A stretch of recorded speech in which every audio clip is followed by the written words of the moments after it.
नमस्कार, स्वागत है आपका पावर ब्रेकफास्ट में। आपके साथ मैं हूं नेहा आनंद। देख लेते हैं कि मंगलवार की सुबह ग्लोबल मार्केट से हमारे मार्केट के लिए कैसे संकेत हैं।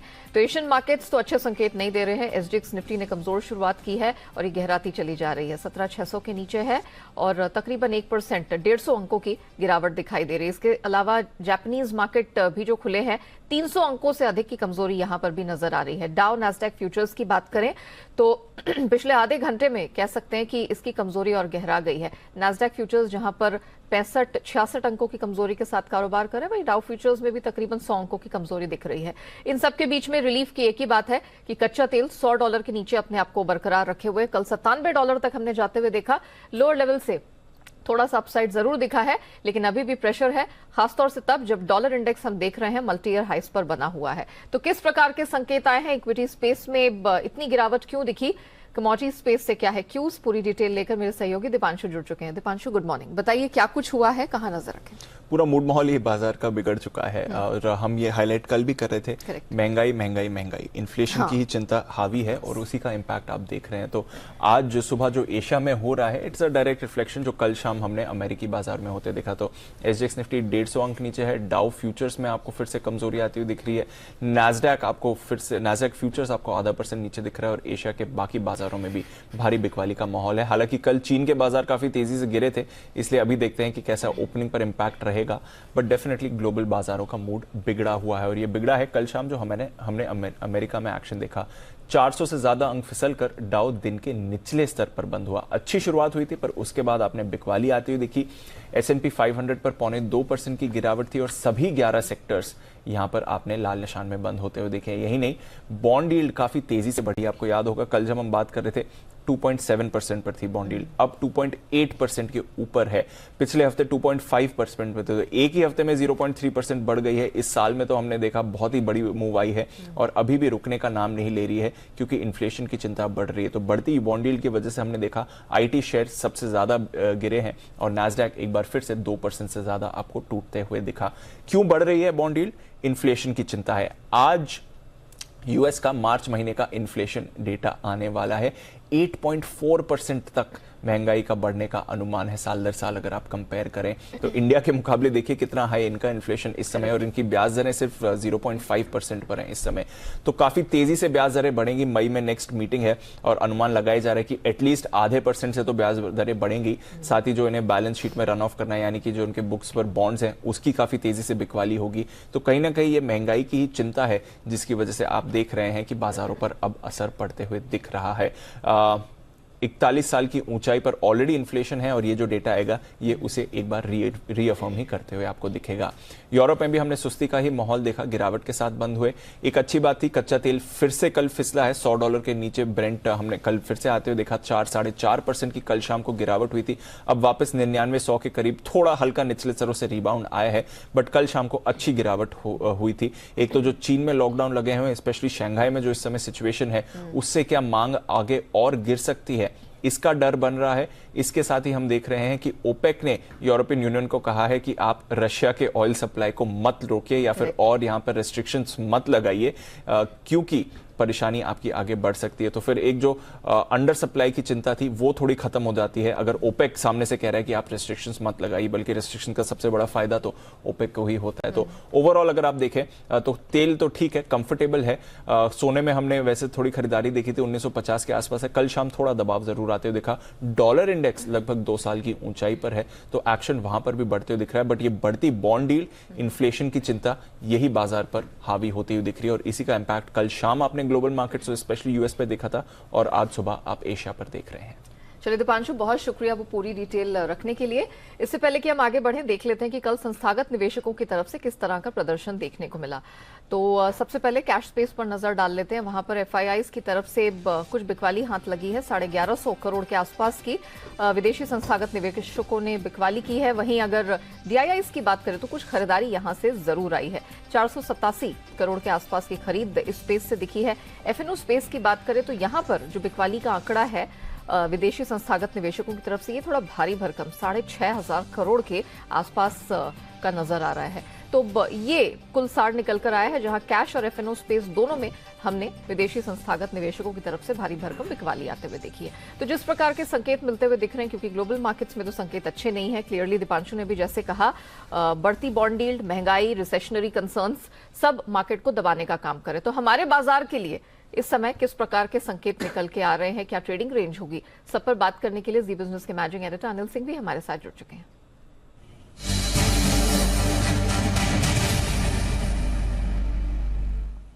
सर गुड मॉर्निंग सर, बताइए जिस तरह की क्यूज अंतर्राष्ट्रीय बाजारों से मिल रहे हैं, क्या हमारे मार्केट पूरी तरह से उस पर रिएक्ट करते हुए दिखाई देंगे? क्या निफ्टी बैंक निफ्टी की रेंज होगी sir? Good morning Neha, definitely इसमें कोई डाउट नहीं कि संकेत थोड़े खराब ही हैं। ग्लोबल मार्केट से अमेरिका में लगातार 3 दिनों से तेज गिरावट होती दिख रही, कल को छोड़ दे खाली हल्की फुल्की रिकवरी वो भी डाउन में थी। नैस्डैक तो कंटिन्यू आप खराब होते हुए देख ही रहे हैं। जो चिंताएं हैं वहां पर इकोनॉमी को लेकर है, और दूसरी ओर हमारे यहाँ अपनी चिंताएं हैं एफआईएस की बिकवाली को लेकर। फिर से बिकवाली का प्रेशर एफआईएस का बढ़ता हुआ दिख रहा है। कल भी आप देखिए कैश मार्केट में और वायदा कारोबार में दोनों में एफआईएस ने दबाकर बिकवाली की। कल की ट्रेडिंग सेशन में सबसे बड़ी बात है कि किसी भी लेवल से निफ्टी ने साइजेबल रिकवरी दी नहीं, तो ऐसे में थोड़ी सी नीचे की जगह और खुल चुकी है। मेरे ख्याल से थोड़ा और हम यहाँ से करेक्शन देखेंगे। अब जो अगला सपोर्ट रेंज निकल कर आएगा बाजार के लिए वो होगा 17,400 से लेकर 17,550। इस रेंज तक आने की कोशिश निफ्टी की हो सकती है। आपने 2000 पॉइंट की नॉन स्टॉप रैली देखी है 15,700 से लेकर 16,800 तक, तो जाहिर सी बात है थोड़ा बहुत प्रॉफिट बुकिंग यहाँ पर आने की संभावना बनती है। तो उस लिहाज से मुझे लगता है अब आज के लिए इम्पोर्टेंट सपोर्ट 17,400 से 17,550 की रेंज क्या रहेगा। ऊपर की तरफ 17,775, 17,850 ये रुकावट की जगह है, इसे पार करने में थोड़ी सी मुश्किल आएगी, स्पेशली जब आप गैप से नीचे खुल जाएंगे तो फिर यहाँ पर पहुंचना थोड़ा सा चैलेंज होगा। बैंक निफ्टी अभी पिछले 2-3 सेशन से थोड़ा सा संभलने की कोशिश कर रहा है, कम कमजोर हो रहा है, और आज बड़ा इंपॉर्टेंट यही होगा कि निफ्टी के दबाव के साथ बैंक निफ्टी भी नीचे आ जाता है या फिर बैंक निफ्टी अपनी मजबूती को बरकरार रखने में कामयाब होता है। सपोर्ट रेंज जब थोड़ा सा नीचे की तरफ शिफ्ट हो रही है, वैसे इमीडिएटली 37,350, 37,400 है, जिस तरह के संकेत लग रहा है हम वहीं खुलेंगे। उसके बाद 36,825 से लेकर 37,050 ये है बैंक निफ्टी का अगला अहम सपोर्ट। यहाँ तक बैंक निफ्टी अपना करेक्शन पूरा करने के लिए जा सकता है। ऊपरी स्तरों पर पिछले 4 दिनों से हम 38,000 को पार करने में नाकामयाब रहे हैं, और आज भी ऊपर की रेंज वही होगी 37,850, 38,975। इस रेंज में आपको प्रॉफिट बुकिंग बिकवाली आते हुए दिखेगी। तो दबाव का माहौल तो है ही है। दूसरी बात नया ये भी है कि थोड़ा लंबा वीकेंड है, कल एक्सपायरी है, तो बहुत ज्यादा खरीदारी आने की उम्मीद भी नहीं है। हाँ, एक रिलीफ की बात है कि पिछले 3 दिनों से कैश मार्केट के स्टॉक्स आउट परफॉर्म कर रहे हैं, तो आज भी हो सकता है वहां पर आपको देखने को मिले अच्छी खरीदारी। लेकिन वही है कि जब अगर निफ्टी बहुत ज्यादा नहीं टिक पाया तो फिर कैश मार्केट के स्टॉक्स में भी जो खरीदारी का अच्छा मोमेंटम बना है वो थोड़ा धीमा पड़ सकता है। तो थोड़ा सा पोजीशन हल्की रखने की सलाह होगी ग्लोबल मार्केट के मूड माहौल को और एफआईएस की बिकवाली को देखते हुए। Point taken sir. चलिए मैं दर्शकों की सहूलियत के लिए रिपीट कर देती हूँ। क्लियरली सर कह रहे हैं क्योंकि एक छोटा हफ्ता है, एक्सपायरी आपको वीकली एक्सपायरी एक दिन पहले यानी कि कल ही होते हुए दिखेगी। पोजीशन हल्की रखिए, इसी में भलाई है। रेंज रहेगी 17,400 से 550। लोअर साइड में सपोर्ट रेंज निफ्टी की मैं बात कर रही हूँ 17,775, 850। सर ने ये अपर बैंड आज निफ्टी के लिए सुझाया है। Similarly bank Nifty clearly sir ने कहा कि क्या ये निफ्टी के दबाव में आता है या ये अपनी चाल अपनी रेजिलियंस खुद बनाता है। 36,825, 37,050 ये एक सपोर्ट रेंज का काम करेगी। वहीं अपसाइड में 37,850, 37,975 ये एक अपर बैंड है। क्लियरली 38,000 को पार करना एक बड़ा चैलेंज बैंक निफ्टी के लिए साबित हो सकता है, तो वहां हमारी नजर डेफिनेटली रहेगी। ये तो बात हो गई ब्रॉडर मार्केट्स की, मेजर इंडाइसेस की, लेकिन खबरों के दम पर कहां कहां एक्शन रहने वाला है। नतीजों के सीजन का आगाज हो चुका है। कल हमने टीसीएस जैसे हैवीवेट के नंबर्स से शुरुआत की है, तो पूरी डिटेल लेकर मेरे सहयोगी अरमान मेरे साथ स्टूडियो में जुड़ चुके हैं। अरमान गुड मॉर्निंग, बताइए स्टॉक्स एंड न्यूज की लिस्ट क्या कहती है? आज नतीजों का जैसे आगाज हो चुका है, तो आज भी कुछ नतीजे हैं जिसमें आनंद राठी वेल्थ है, जीएम ब्रेवरीज है, टिनप्लेट है, एक्सडेट है, कुछ एक कंपनी में सनोफी इंडिया का जिसका डिविडेंड 490 पर प्रति शेयर का था, इंडिया का सीपीआई और इंडस्ट्रियल प्रोडक्शन का डेटा आएगा। अब अर्निंग्स में बात करें जो टीसीएस का अगर Q4 के अगर नतीजे देखें QQ आधार पर वो इन लाइन आए हैं एस्टीमेट से। रेवेन्यू 3.5% बढ़ा है, डॉलर रेवेन्यू 2.6% बढ़ा है, इबिट 3.2% बढ़ा है, मार्जिन्स लगभग स्टेबल सेम 25-25% यहाँ है, और प्रॉफिट मुनाफा भी 1.6% इन लाइन विद एस्टीमेट आया है। और अगर आप ऑर्डर बुक की बात करें तो वो बोले Q4 में हो या फिर FY22 पूरा हो, उसमें highest ever order book company ने दर्ज किया है। इसके साथ ही कंपनी ने फाइनल डिविडेंड का भी ऐलान किया है, जिसमें 22 प्रति शेयर्स का डिविडेंड है। अब डेल्टा कॉर्प के नतीजे जो कि वीक आए हैं, रेवेन्यू 3.3% गिरा है, EBITDA लगभग 13% गिरा हुआ है, मार्जिन्स 37.5% से गिरकर 31.6% आए हैं और मुनाफा भी लगभग 17% गिरकर 48 करोड़ के आसपास आया है। और 1.25 प्रति शेयर्स का डिविडेंड भी अनाउंस किया है कंपनी ने। बिरला टायर, उसके भी नतीजे वीक आए हैं। कंजो की अगर बात करूं मैं YOY पर, रेवेन्यू लगभग 95% गिरा है, EBITDA लॉस, हालांकि EBITDA लॉस 27 करोड़ से लगभग 6.4 करोड़ आया है और कुल जो अगर लॉस देखें तो 445 करोड़ आया है, जो कि YOY आधार पर पिछली बार 50 करोड़ था। और इसका मेन रीजन ये भी है कि एक एक्सेप्शनल लॉस है 390 करोड़ का। अब खबरों की बात करें तो JSW स्टील पर ध्यान रखिएगा आप, जिसमें इसमें उड़ीसा स्टील प्लांट को एनवायरमेंटल क्लियरेंस मिल चुका है और इस प्लांट में कंपनी लगभग 65,000 करोड़ खर्च करने वाली है और इसकी क्षमता 1.32 करोड़ टन प्रति ईयर के ये क्लियरेंस मिला है। ध्यान रखिएगा JSW एनर्जी में, जिसमें सब्सिडरी JSW एनर्जी जो बारमेर, जो जिसमें JV से जो उनको लाइंस मिली थी, वो माइंस जो थी उसको बंद करने का एक नोटिस मिला है और कंपनी की JV को Rajasthan state mines and mineral ने ये आदेश दिया है। और इसमें कपूरदी और जलीपा 2 माइंस हैं जिसको 15 दिन में कंपनी को बंद करना होगा और इस जॉइंट वेंचर में कंपनी की हिस्सेदारी 49% की है। अल्ट्राटेक सीमेंट पर ध्यान रखिएगा, जिसमें कर्नाटक में डिजॉन लाइमस्टोन ब्लॉक के लिए कंपनी ने बोली जीत ली है और इस माइन की कुल क्षमता 530 MT है। विप्रो पर ध्यान रखिएगा, जिसमें कंपनी ने कन्वर्जेंस एक्सेलरेशन सॉल्यूशंस को 100% हिस्सा लगभग 600 करोड़ में जीत लिया है और उसका पार्ट पेमेंट अभी किया जाएगा और पार्ट पेमेंट 3 साल के अंदर किया जाएगा।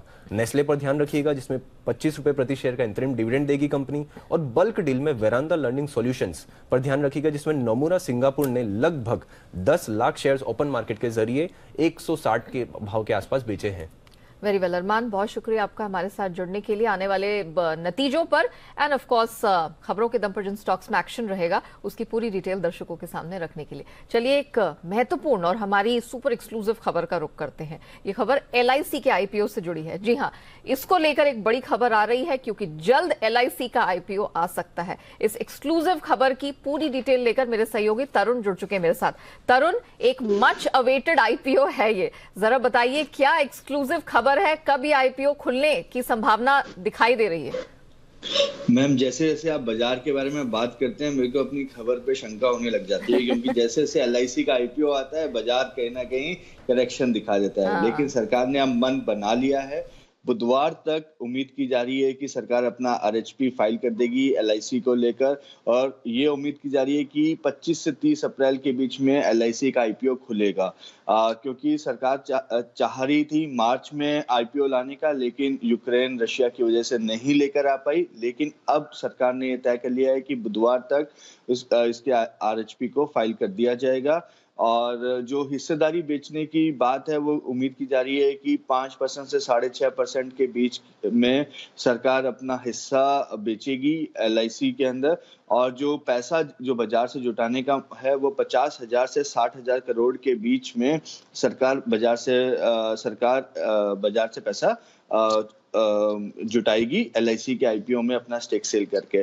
तो जो एक शंका थी कि कब तक इस पे RHP फाइल होगा, कब बाजार में खुलेगा, तो उसमें एक क्लैरिटी आती हुई दिखाई दे रही है कि बुधवार तक RHP फाइल हो जाएगा। तो ये एक्सक्लूसिव डिटेल लेकर आते हुए तरुण, तो जैसा कि वो बता रहे थे कि इस महीने के आखिरी हफ्ते में हम IPO के खुलने की संभावनाएं देख रहे हैं और वो पूरी डिटेल आपकी स्क्रीन पर तरुण हमारे सहयोगी LIC के IPO की पूरी डिटेल सामने लाते हुए, जिसको लेकर अब थोड़ी क्लैरिटी बनती हुई नजर आ रही है। चलिए अब आगे बढ़ते हैं और जान लेते हैं आज की ट्रेडिंग कॉल्स। आनंद राठी सिक्योरिटीज HDFC लाइफ में खरीद की सलाह दे रहे हैं। 550 का स्टॉप लॉस आपको इस स्ट्रैटेजी में लगाना है और टारगेट उन्होंने सुझाया है 595 रुपए का। अब चॉइस ब्रोकिंग की रिकमेंडेशन, सन टीवी खरीदने की रिकमेंडेशन आ रही है। टारगेट 549 का है, प्राइस 529-30 के आसपास खरीदना बेहतर रहेगा और टारगेट यहां पर 549 का है और स्टॉप लॉस 518 का सुझाया है। सेंट्रम ब्रोकिंग AB कैपिटल खरीदने की रिकमेंडेशन है, 120 का टारगेट, 114 का स्टॉप लॉस आपको यहां पर लगा के चलना है। चलिए, बाजार पर आज एक्सपर्ट्स की क्या सलाह निकल कर आ रही है, कैसे स्ट्रैटेजी अपनाएं, किन स्टॉक्स में पैसे लगा के होगा मुनाफा, इस पर बात करने के लिए kiranjadhav.com के CEO आशीष केलकर हमारे साथ जुड़ चुके हैं। Ashish ji, good morning. जरा बताइए, सबसे पहले तो निफ्टी बैंक निफ्टी में आज आपको कमाई के मौके किन स्तरों पे कैसे दिखाई दे रहे हैं? Very good morning Neha ji. देखिए, मैं मानता हूँ निफ्टी अगर आज हम ग्लोबल क्यूज की तरफ देखते हैं तो थोड़ा नेगेटिव बायस के साथ ही खुलने की संभावना चार्ट के ऊपर दिखाई दे रही है। निफ्टी की बात करें तो स्ट्रॉन्ग सपोर्ट जो दिखाई दे रहा है वो है 17,600। जब तक हम इसके ऊपर है तो मैं मानता हूँ कि निफ्टी में 17,600 के जो स्तर है वो मेक एंड ब्रेक लेवल है। इसके नीचे फिसलते तो हम और तेजी से गिरावट में आ सकते हैं। और ऊपर की तरफ की अगर हम बात करें तो जो रेजिस्टेंस मुझे चार्ट के ऊपर दिखाई दे रहा है वो है 17,800। तो ये दोनों ही मेक और ब्रेक लेवल है, दोनों साइड के ट्रेड उसके बाद ही इनिशिएट करना चाहिए अगर इन दोनों में से कोई एक लेवल टूटता है तो। उसी तरह से अगर हम बैंक निफ्टी की बात करें तो बैंक निफ्टी में मैं मानता हूँ कि 37,400 ये बहुत इंपॉर्टेंट लेवल रहेगा, सपोर्ट के तौर पर काम करेगा। और ऊपर की तरफ हम देखेंगे तो 38,000 का लेवल है। तो ये दोनों इंडेक्सेस जो है आज गिरावट के साथ खुलने की संभावना है, लेकिन उसके बाद का रुख जो रहेगा वो ये लेवल्स के ऊपर तय करेगा कि ये लेवल्स अगर टूटते हैं तो फिर और गिरावट बढ़ने की संभावना चार्ट के ऊपर दिखाई दे रही है। ओके, चलिए, ये तो बात हो गई निफ्टी बैंक निफ्टी की, लेकिन कल हमने बहुत सारे ऐसे इंडाइसेस देखे जिन्होंने भले ही मार्केट यहाँ पर लाल निशान में बंद हुआ है लेकिन निचले स्तरों से खासा सपोर्ट देने का काम किया। मैं जो कमोडिटी लिंक्ड इंडाइसेस हैं उनकी बात कर रही हूँ, मिसाल के तौर पर energy, oil and gas, metal, sugar या फिर FMCG स्पेस हो, क्या आज भी इस स्पेस में आपको मौके दिखाई दे रहे हैं अगर इंडाइसेस की बात करें तो? हाँ, देखिए, कुछ इंडाइसेस ऐसे है कि जहाँ पे अच्छा खासा रुझान हमने कल देखने को मिला। और कमोडिटीज, निफ्टी कमोडिटीज इंडेक्स में एक अच्छा खासा रुझान था और मेटल में कुछ थोड़ा बहुत एक्शन हमें देखने को मिला था। तो कमोडिटीज और मेटल ये दो सेक्टर्स रहेंगे जिसके ऊपर आज मेरा ध्यान रहेगा। जैसे कि अगर हम कमोडिटीज की बात करें तो कोल इंडिया जैसे स्टॉक है, दीपक नाइट्रेट ये स्टॉक है, हिंदाल्को जैसे स्टॉक रहेंगे। तो मैं मानता हूँ कि यहाँ पे थोड़ा फोकस रहना चाहिए। और जो दूसरा स्टॉक मैंने कहा, दूसरा जो सेक्टर मैंने कहा वहाँ पे होगा मेटल्स में भी कुछ अच्छे खासे स्टॉक्स है, JSW स्टील है, ऐसे स्टॉक में ऑलरेडी ब्रेकआउट हमें मिल चुके हैं। तो ये दो सेक्टर्स रहेंगे जिनके ऊपर आज मेरा फोकस रहेगा। नहीं, ओके, इसके साथ ही अपनी टॉपिक्स आज के लिए बता दीजिए, कहाँ आपको स्टॉक स्पेसिफिक एक्शन दिखाई दे रहा है आज? नेहा जी, मैं मानता हूँ कि जिस तरह के ओवरऑल बाजार पे गैप डाउन ओपनिंग के साथ मिलने के संकेत है, तो मैं एक स्टॉक में बिकवाली करना चाहूंगा और एक स्टॉक में खरीदारी करना चाहूंगा। जिसमें बिकवाली करनी है वो IT सेक्टर से, और IT में दबाव बनता हुआ दिखाई दे रहा था। कल के बाजार में भी निफ्टी स्टॉक्स, IT स्टॉक्स में अच्छा खासा गिरावट देखी। तो एक स्टॉक है जिसमें गिरावट और बढ़ने की संभावना है और वो है विप्रो में फ्यूचर बिकवाली करनी है। 573-75 के आसपास का क्लोज है। मैं मानता हूँ यहाँ पे बिकवाली करें, स्टॉप लॉस 579 का लगाएंगे, लक्ष्य रहेगा 560 का। और खरीदारी करने का जो स्टॉक है वो है गुजरात गैस का, फ्यूचर खरीदारी करना है।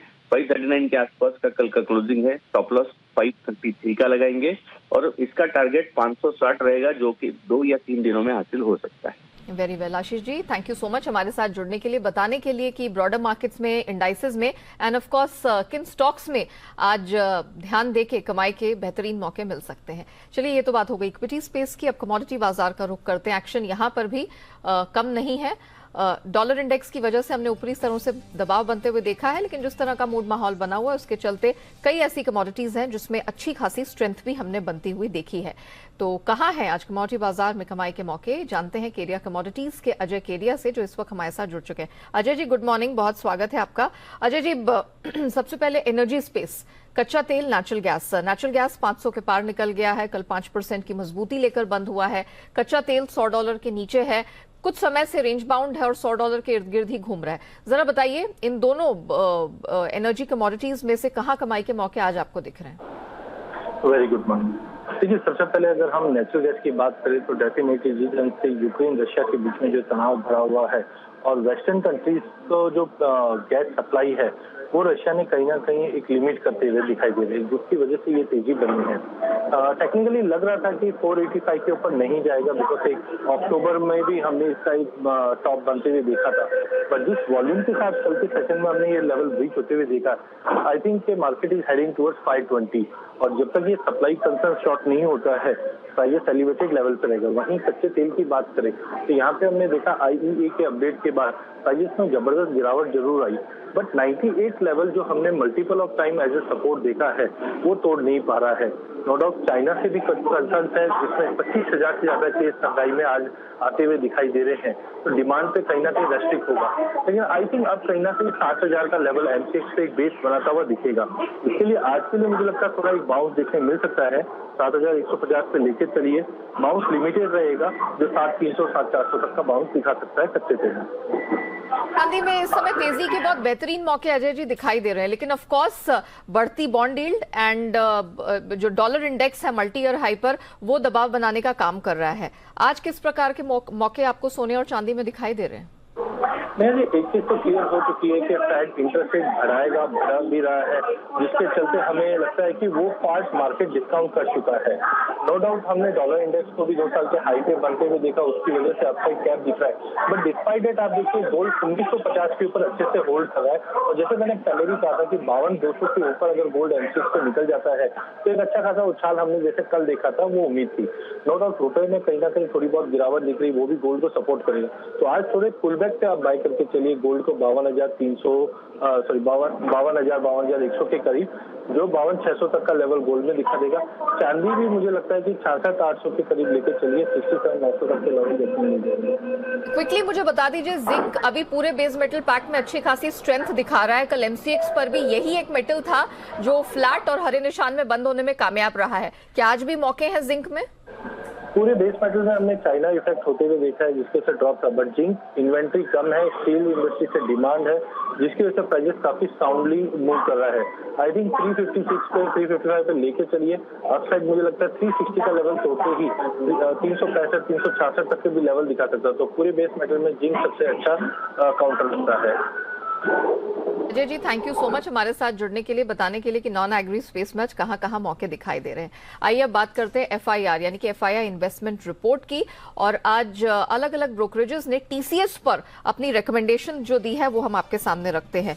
कल चौथी तिमाही के नतीजे इस कंपनी ने पेश किए। गोल्डमैन सैक्स TCS पर खरीद की अपनी रिकमेंडेशन बरकरार रखी है और टारगेट बढ़ाया है 4,478 से 4,500 के पार कर दिया। जेफरीज होल्ड की रिकमेंडेशन है, टारगेट 3,925। नोमुरा इन्होंने अपनी न्यूट्रल की आउटलुक बरकरार रखी है, टारगेट बढ़ाया है 3,890 से 3,930 कर दिया है। HSBC ने होल्ड की रिकमेंडेशन मेंटेन की है, टारगेट हालांकि उन्होंने थोड़ा सा रिड्यूस किया है, 4,310 से घटाकर 3,760 किया है। क्रेडिट स्विस इन्होंने आउट परफॉर्म का आउटलुक बरकरार रखा है, टारगेट 43,500 के पास का दिया है। मॉर्गन स्टैनली TCS पर इक्वल वेट की अपनी आउटलुक बरकरार रखी है, टारगेट 3,975, और JP मॉर्गन ने अपना जो आउटलुक है वो न्यूट्रल पर बरकरार रखा है और 3,900 का टारगेट दिया है।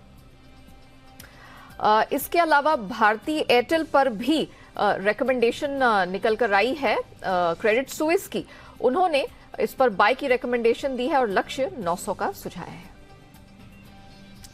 वोडा आइडिया पर भी रिकमेंडेशन निकल कर आई है क्रेडिट स्विस की तरफ से, लक्ष्य 6 रुपए का उन्होंने इस पर सुझाया है और बाई की रिकमेंडेशन इस स्टॉक पर निकल कर आई है। इंडस टावर भी है रेडार पर, इस पर भी आज ब्रोकरेजेस की रिकमेंडेशन है। क्रेडिट स्विस खरीद की सलाह दे रहे हैं 240 के लक्ष्य के साथ। इसके साथ पावर ब्रेकफास्ट में इतना ही, मुझे दीजिए इजाजत। बने रहिएगा जी बिजनेस के साथ। ब्रेक के बाद पेश करेंगे ट्रेडर्स डायरी, जहां आपको मिलेंगे आज के लिए 20 दमदार ट्रेडिंग आइडियाज।